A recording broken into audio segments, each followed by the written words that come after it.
That was an ugly win for our Spurs last night, but a win is a win.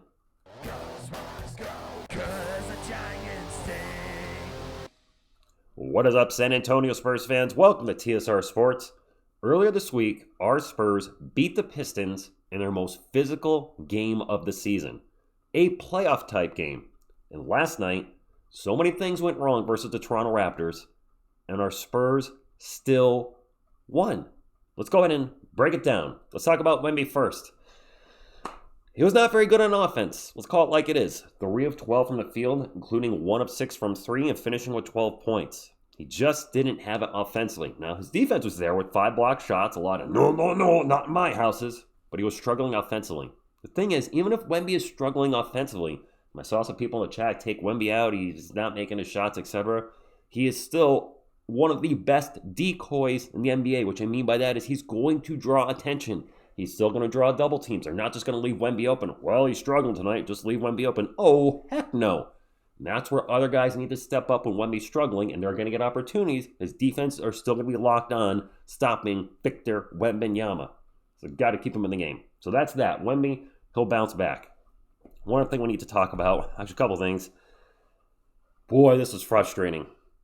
Our free throw shooting was bad all night, but especially in the fourth quarter. The most crucial part of the game, when the Raptors were intentionally fouling to send the Spurs to the line, our guys were just not able to hit free throws. Wemby was 1 of 2.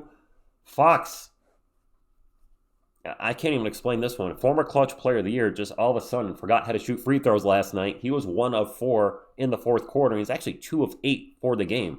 Dylan Harper, 0 for 2.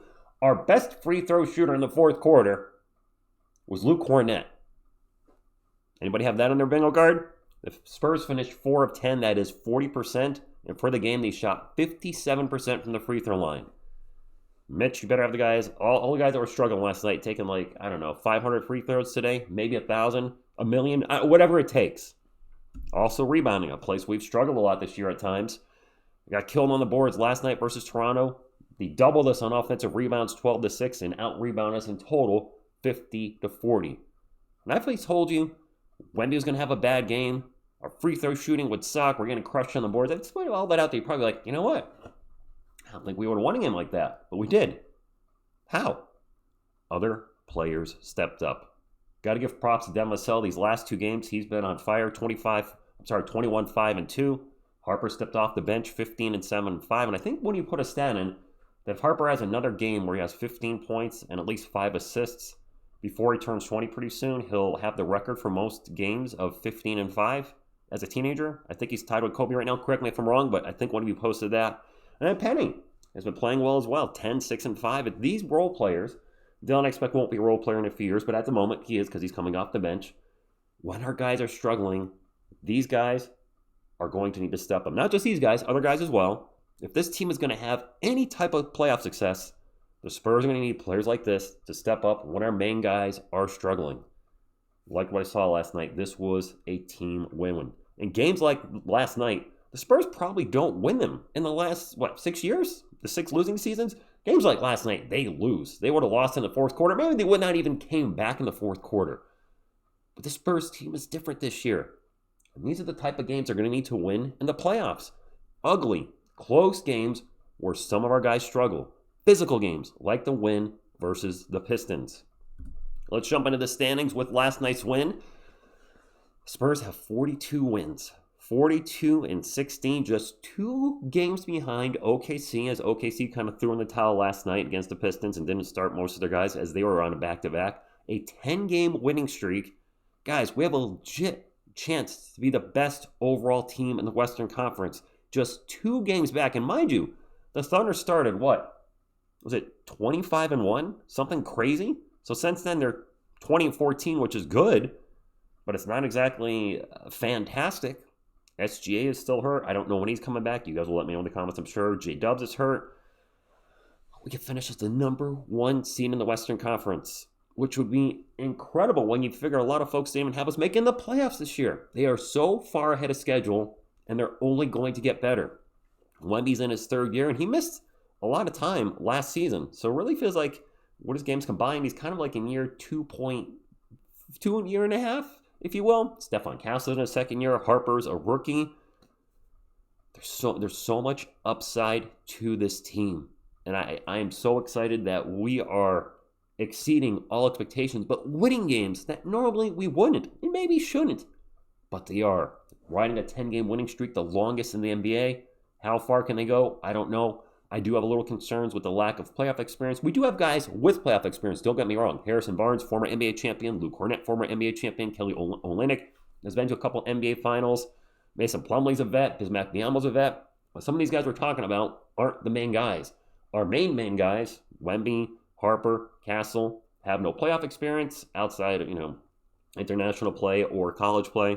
And then Fox, let's be honest, with the Kings, he's had little to no playoff success as well. So yes, there's concerns there, but games like these games against the Raptors, games like the game against the Pistons, these are preparing our Spurs for what is going to happen in the playoffs. Physical play, tough games where it ain't happening, but you still find a way to win. You channel your inner Spursiness, you hulk up, and you win the game, brother.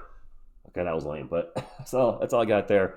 I am so happy. I'm proud of this team to win that game last night. They could have folded at the end of the third quarter. Mitch could have waved the white flag. We got a back-to-back coming up against the Nets tomorrow, and the Nets kind of suck. Let's just save it for tomorrow. Screw that. We're winning the game tonight, and the Spurs absolutely crushed the Raptors in the fourth quarter and showed the world that they are one of the best teams in the NBA. And if you don't believe it, you better start believing now, because I see a lot of people quitting on this team still in the third quarter. They are contenders now. You might say too early, too soon, the no playoff experience nonsense. They're contenders now. Why can't they be? Why is it always, well, it's too early, it's too soon, it's too soon, TSR? No. What's it going to take to believe? How many more wins they get in a row? What do they got to do in the playoffs? I think they can win a championship this year. And I know a lot of you watching agree too. I know a lot of you doubt. I get it. The last 6 years have sucked. They've been losing seasons. But we have something special brewing. And it's only going to get better over the next few years and the next decade. I think we can win a title this year. It's not going to be easy. It is not going to be easy at all. But if our guys step up, if Devin plays like he does in the last two games in the playoffs, that's amazing to have another option that can hit shots, that can make threes. If Harper keeps being that guy off the bench, there's a lot of ifs. I know, there's a lot of ifs. This team just feels different. This team feels different. And I think they can go all the way. Will they? I don't know. But it's going to be a fun, magical ride. Guys, I will be live tonight for the Nets versus the Spurs on location at my buddy Jim's house. It's going to look different. I'm not going to have the whole couch contingent with me. I won't be on my couch. I'm going to bring the towel. I'm going to bring one light. I'm going to bring Yoni. And that's probably all I'm going to really have room for. It will be much bigger on the screen or much closer on the screen. But I want to call the game. I think he's going to be going through the Gotham Sports app. So there might be a longer delay than normal. It might be a 30-second delay. Heck, it might be a minute delay.